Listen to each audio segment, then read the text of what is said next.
Dieu. On voit que Marjorie est là, ma femme est là, je ne m'écoute pas souvent, je vais bien. Gloire à Dieu. Voilà, Paul a dit ça. Je ne cesse de vous répéter les mêmes choses puisque c'est salutaire pour vous. On a besoin d'entendre la parole du Seigneur. Alors je vous dis bonsoir à tous, dans le nom du Seigneur. Vous savez, des fois on ne réalise pas ce qu'on dit quand on dit à quelqu'un bonjour. Hein, on resserre la main maintenant, depuis le Covid et plus. Et on dit bonjour. Puis l'autre jour, je dis ça à la radio. Bonjour, monsieur. Vous réalisez un petit peu le mot bonjour ou bonsoir? Qu'est-ce que ça veut dire? Ça veut dire qu'on souhaite une bonne journée à quelqu'un. Un bonjour. Ou bien un bonsoir. Alors, je vous souhaite un bonsoir dans le Seigneur. Et puis, j'espère de tout mon cœur, et je crois, puisqu'on l'a entendu au travers de ce chant, qu'à Dieu, tout est possible. Avec la parole de Dieu sur ta parole, tout peut se passer. Et je crois que pour toi, ça va être un bonsoir. Alors toi, tu ne sais pas ce que Dieu va dire. Moi, il y a quelque chose sur mon cœur depuis quelque temps et que j'aimerais vous partager. Mais Dieu sait tes besoins. Il connaît mes besoins, il connaît tes besoins aussi à toi. C'est simple. Vous savez, la prédication, il n'y a pas plus simple. Le message le plus simple qu'il y a, c'est la prédication de la croix. Il n'y a pas plus simple. Quand vous lisez les apôtres, quand on prêchait dans la parole de Dieu, dans les actes, acte 2, acte 3, et puis ensuite, après, ils ont prêché des messages très simples. Paul prêchait. Il prêchait le Christ crucifié et ressuscité. Mais avec la puissance du Saint-Esprit. C'est ce qui permettait justement que les cœurs soient bouleversés. Les sœurs qui ont témoigné, qui ont été touchées par la parole de Dieu, c'est parce que lorsqu'ils ont entendu la parole de Dieu, l'action du Saint-Esprit s'est faite. Donc, s'il y a la parole sans l'action du Saint-Esprit, ça fait du bien, mais il manque quelque chose. Jésus a dit que les paroles que je vous ai dites sont esprit et vie. On a besoin que le Saint-Esprit nous bénisse. Dans chaque réunion, on a besoin de l'action du Saint-Esprit dans nos cœurs. Alors je voudrais me laisser diriger. Et puis il y a quelque chose sur mon cœur, depuis quelque temps, depuis 15-20 jours, et j'aimerais vous en parler. J'aimerais vous expliquer une petite expérience que j'ai vécue il y a plus de 30 ans à l'école biblique à Gien, que j'ai vécue un jour.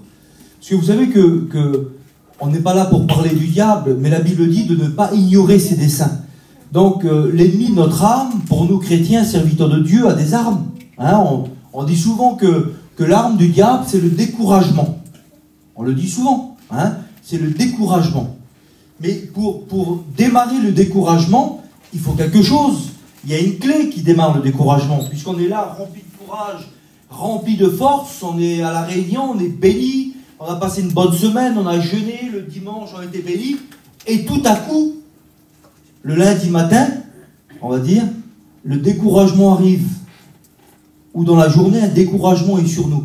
Il a fallu une clé qui démarre tout ça. Et j'aimerais vous en parler ce soir. Et puis voilà ce qui m'est arrivé un jour. J'étais à l'école biblique il y a des années, et puis il est mis une pensée dans mon esprit. J'étais là, dans les cours avec les frères, et puis les frères, à l'époque, ils enseignaient sur la parole du Seigneur, comme encore maintenant, et ils parlaient de l'école de Dieu. Il y avait Jimmy qui enseignait sur l'école de Dieu, sur les ministères, Barlow aussi, tous les frères qui étaient là, Payan, tout ça.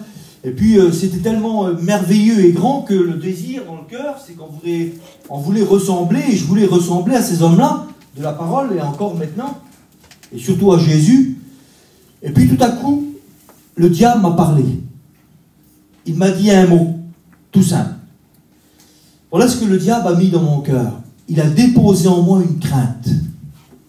Non pas la crainte de l'appel au ministère, parce que je le dis avec conviction, et ça, le Seigneur est présent.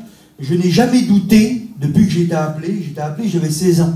Depuis ce temps-là, je n'ai jamais douté de l'appel de Dieu qu'il m'a adressé. J'ai douté de moi, souvent, de ne pas réussir, mais pas de son appel. J'en suis convaincu que Dieu m'a appelé. Ça, j'ai jamais douté. Et à l'école biblique non plus, je ne doutais pas. Mais le diable m'a mis une crainte dans mon cœur. Et voilà ce qu'il m'a dit. Il m'a dit, tu es appelé, mais tu ne réussiras pas. Tu n'arriveras pas à la fin. Tu n'aboutiras pas dans les projets que Dieu a déposés dans mon cœur, dans ton cœur. Et là, une crainte s'est emparée de mon âme, que, je vous le dis, c'était pour moi un fardeau et pénible de venir le matin à la réunion de prière et ensuite au cours. J'avais une angoisse sur moi dans les cours, et plus les jours passaient, plus l'angoisse grandissait en moi. Et ça me disait, mais ça sert à quoi que tu es là? T'étudies, tu vas démarrer un petit peu, tu vas prêcher, mais ça n'ira pas quand même. Tu ne réussiras pas. Alors je ne veux pas dire que j'ai réussi aujourd'hui, hein, mais il y a quelques années déjà. Puis avec la grâce de Dieu, on est toujours là.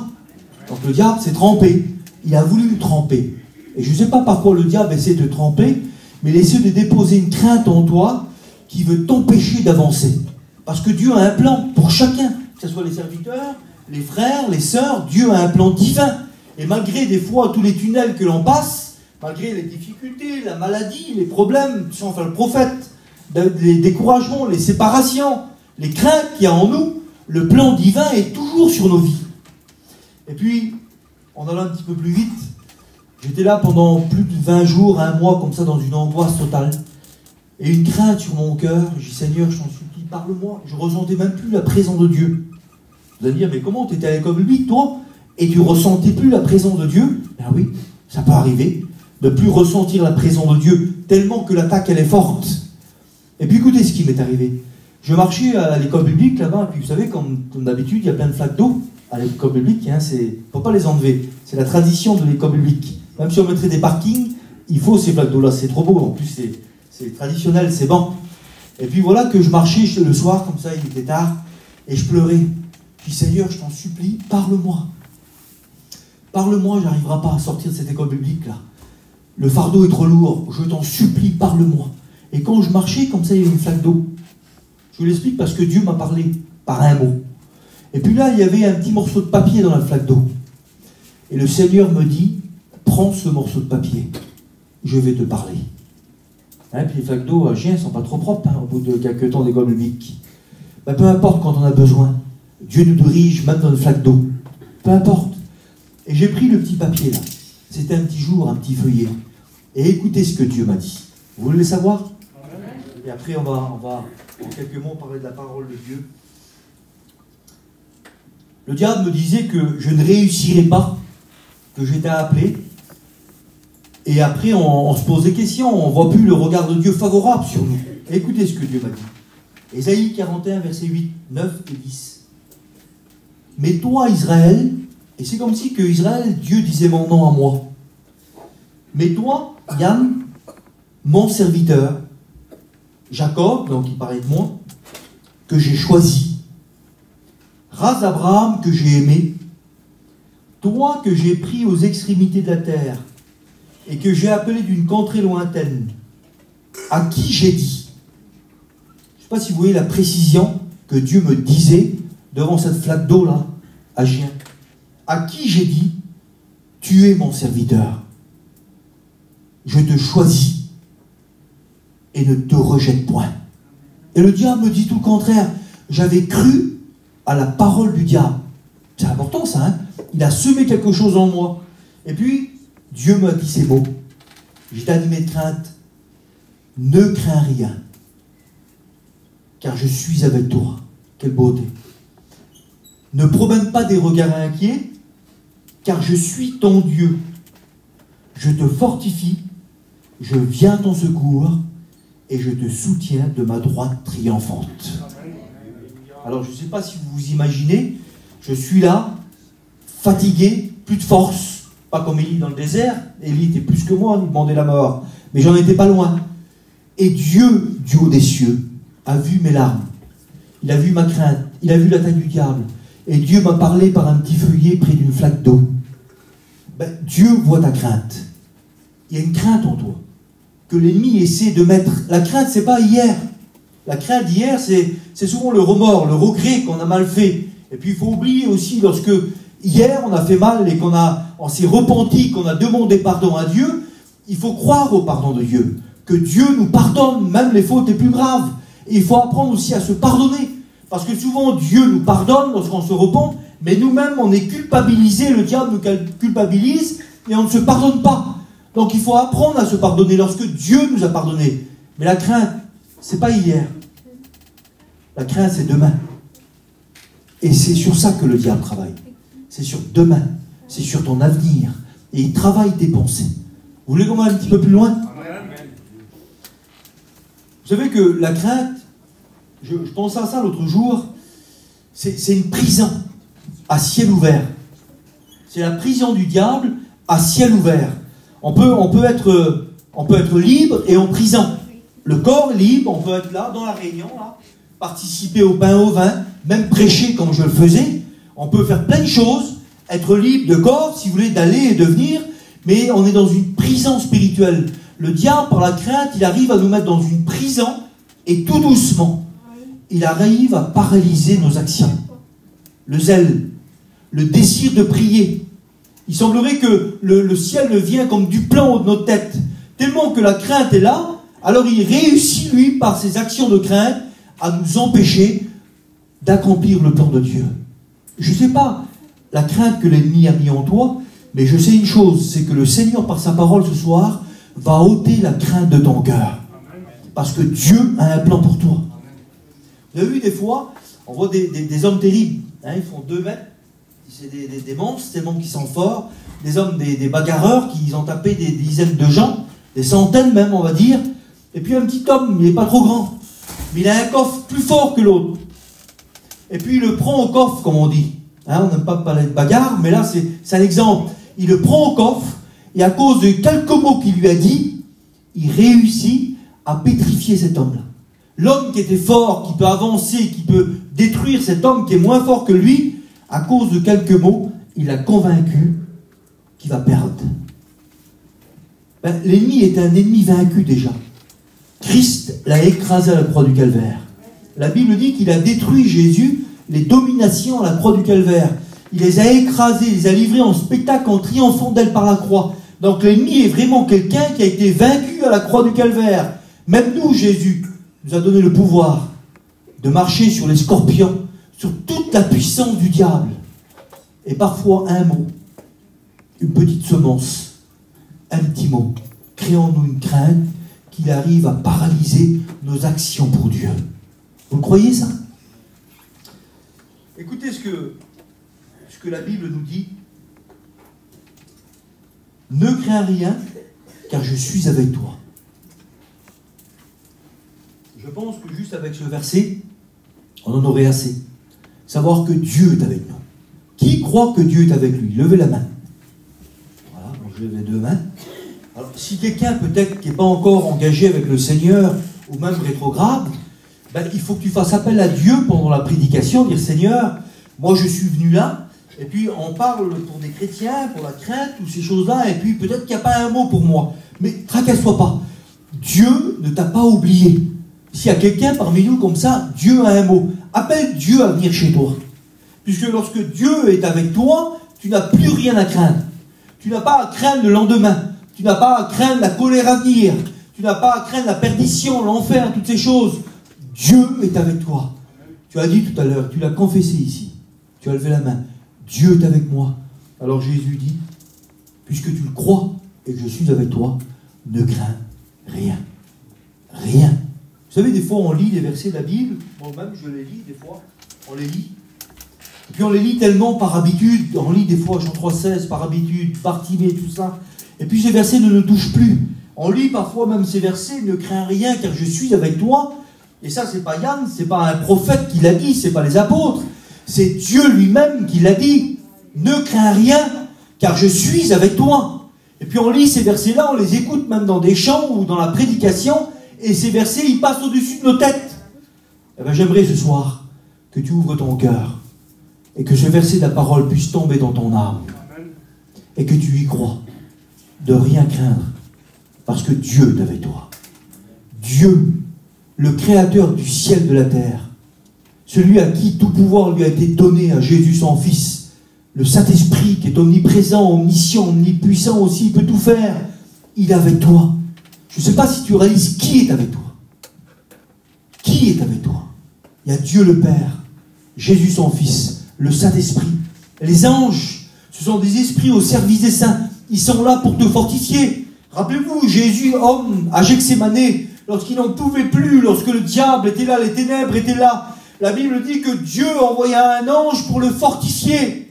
Christ lui-même, Jésus, a été fortifié par un ange.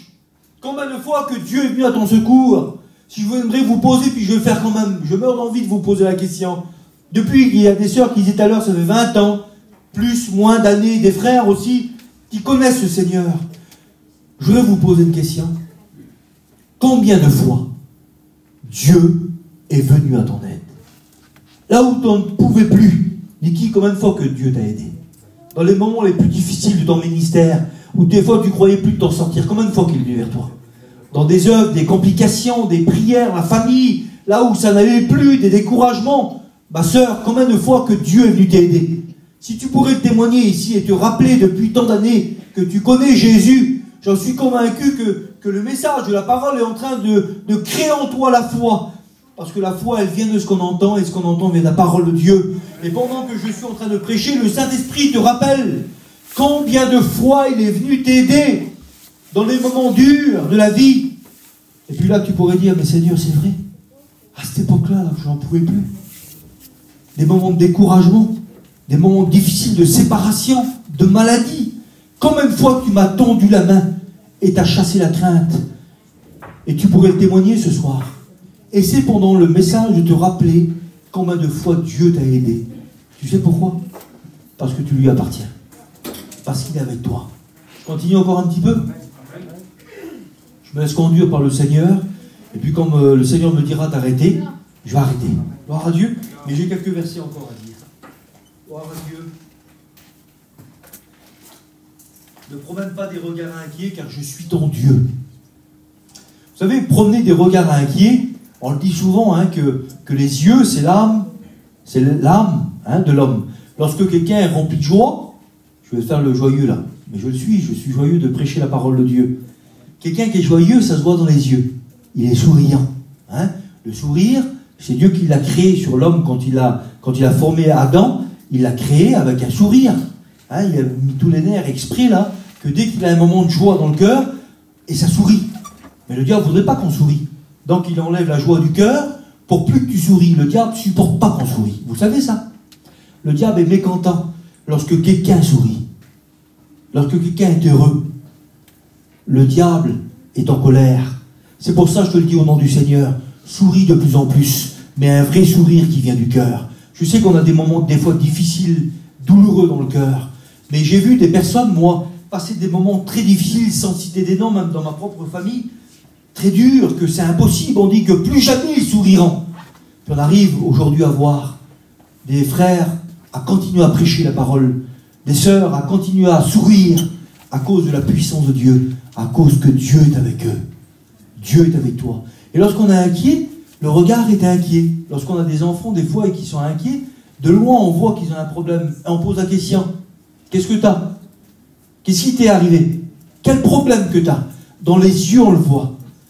Eh ben, le Seigneur voudrait te dire ce soir, qu'est-ce qui t'est arrivé? Qu'est-ce que tu as? Dieu, il sait ce que tu as, lui. Il a dit déjà à cet homme, au lépreux et à l'autre, que veux-tu que je te fasse? Le Seigneur savait bien qu'ils étaient aveugles ou lépreux. Mais Dieu voudrait que tu rentres dans cette intimité et que tu expliques à ton Père qui est présent, qu'est-ce qui te chagrine? Qu'est-ce qui t'inquiète? Qu'est-ce qui te fait du mal? L'inquiétude peut-être des enfants qui ne se convertissent pas, l'inquiétude du mari, l'inquiétude peut-être d'un problème financier, de finances pour demain, je ne sais pas, ça m'est arrivé des dizaines de fois. Puis Dieu a toujours pourvu, combien de fois que Dieu nous a aidés? Il ne faut pas qu'on oublie ce que Dieu a fait pour nous. Et Dieu voudrait ce soir que pendant la prière et pendant ce message, que tu lui expliques qu'est-ce qui ne va pas chez toi. Qu'est-ce qui te donne de la crainte? Et tu verras que Dieu va te libérer. Est-ce que tu crois que Dieu va te libérer de la crainte ce soir? Moi, je le crois de tout mon cœur. Alors, il dit, ne crains rien. Et puis, je regardais dans le mot rien. C'est vraiment simple. Qu'est-ce que ça veut dire? Rien veut dire nulle chose. Aucune chose. Le néant. Rien. Ça veut dire que rien, ça veut dire que ça n'existe pas. Le néant. Aucune chose. Nulle chose. Ben Dieu te dit ce soir, ne crains aucune chose.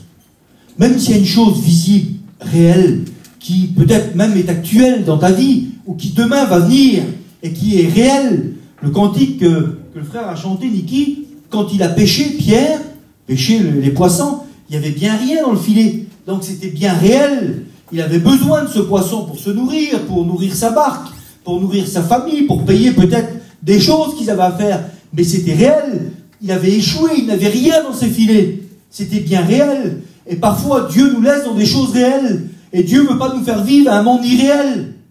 Dieu veut réellement qu'on réalise que lorsqu'on a un problème, le problème est là. Mais sur ta parole, tout peut changer. C'est ça qu'il faut croire.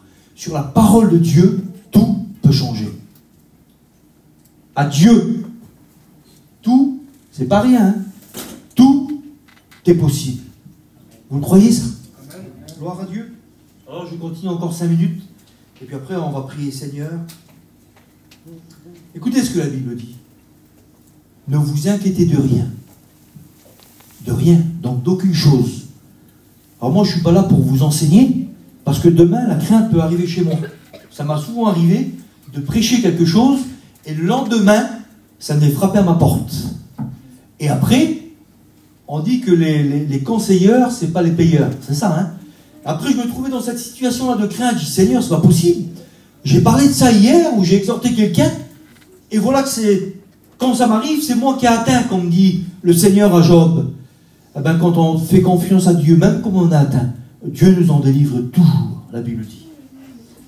Ne vous inquiétez de rien, mais en toute chose, faites connaître vos besoins à Dieu. Par quoi? Par des prières et des supplications. Il y a des moments donnés où des fois dans la vie on prie, mais ça ne suffit pas. On a prié pour ma petite. On a prié 10 ans, on a jeûné avec un petit groupe de personnes dans mon petit chalet bas, on a prié 10 années. Je sais qu'ici vous avez beaucoup prié aussi. Noé aussi faisait la cellule de prière et je sais que souvent Noé prenait à cœur et vous les frères, les sœurs, vous avez prié aussi pour ma petite, je le sais, parce que Noé me l'a dit aussi.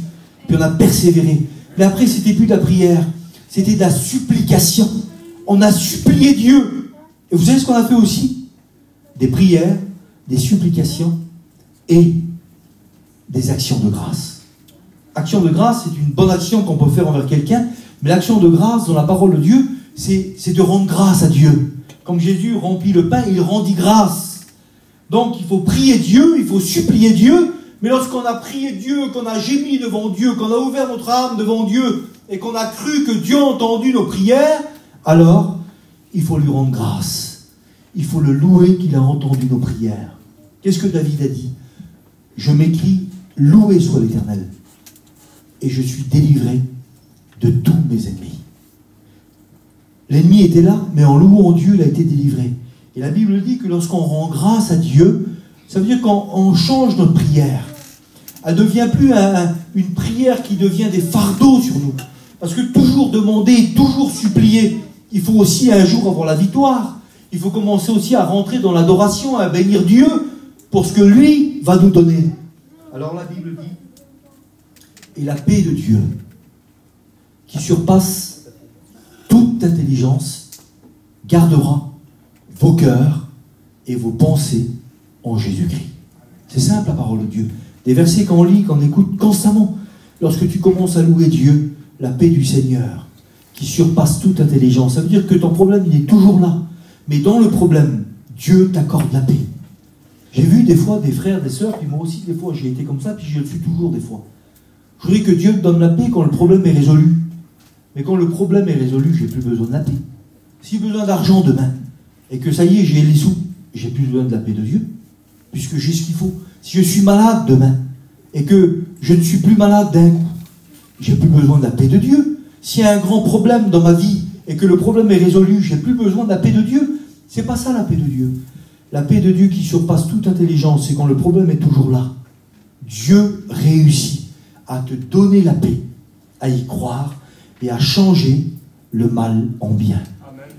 Qu'est-ce que Daniel a dit? Devant la mort, Daniel l'a dit. Devant la sentence qui était tombée, Daniel s'est réuni, quelle beauté, avec ses compagnons dans la chambre. Et la Bible dit qu'il exhorta ses compagnons à invoquer Dieu.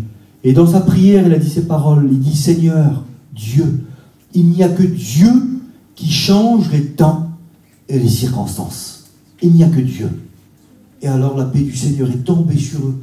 Et Dieu a permis dans le grand problème qui était devant eux que tout se change et que la Bible dit qu'à cause de ça, cet homme et tous ces gens invoque le grand Dieu Tout-Puissant. L'épreuve dans la paix permettra aux gens qui t'entourent de glorifier et de s'approcher de Dieu. Vous le croyez? Amen. Gloire à Dieu. Accordez-moi peut-être 5 minutes encore, on va prier Seigneur. À part si un frère a un mot à dire, dans la liberté. Hein, c'est ça le réunion, hein. C'est la pleine liberté. La Bible dit que si quelqu'un a un mot à dire, une exhortation, ben par le Saint-Esprit, ça peut se faire. J'ai déjà vu des fois en pleine prédication des frères se lever et dire, je voudrais dire un mot, un serviteur, un chrétien, un mot. Et l'action du Saint-Esprit s'est fait comme ça aussi. C'est un complément de réunion. Gloire à Dieu. Et là, je termine, écoutez ce qu'il est dit. Bannis l'inquiétude, car tu n'as rien à craindre, et la frayeur, car elle n'approchera pas de toi. Alors, je vous dis, j'ai écrit là, bannir. Qu'est-ce que ça veut dire, hein, un bagnard, c'est quoi un bagnard, hein? On le prend, hein, Alcatraz, on le met dans un endroit, et plus jamais de sa vie, il sortira du bagne. Il mourira là-bas. C'est ça un bagnard. C'est on le met dans un endroit, à part une qui s'évade, mais en général on ne peut pas s'évader. Il mourira là-bas. Et bannir veut dire ça. Condamner quelqu'un à quitter un pays.